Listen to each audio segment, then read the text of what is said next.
Sounds like Salieri was getting ready to make his move. Working up to it, maybe. But then, Prohibition ended, and the bootlegging business got knocked on its ass. Oh, that fighting over booze meant next to nothing. It took us a few years to recover. But when we did bounce back, boy, it was something.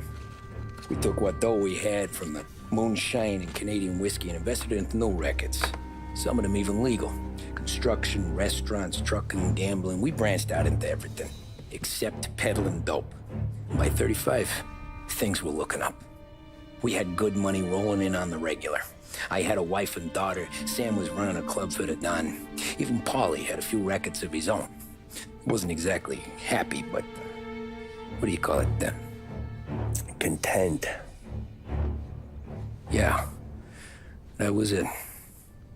And Salieri, he finally starts talking about getting out of Morello's shadow. Maybe buying our own cops, our own politicians.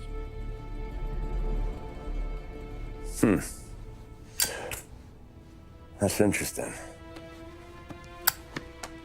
You think Salieri was sourcing highbinders in 34? Maybe. Why? Well, a few years back, the Vice Squad got a judge on solicitation of a minor. Once in the box, he started confessing all sorts of misbehaving, trying to get a deal.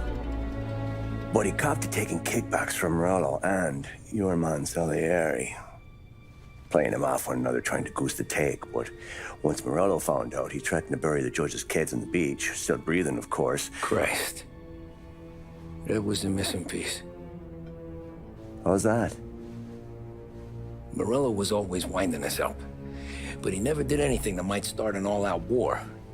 Learning Salieri was building his own bench must have finally tipped his scales. Because in 35, he hit us with both barrels.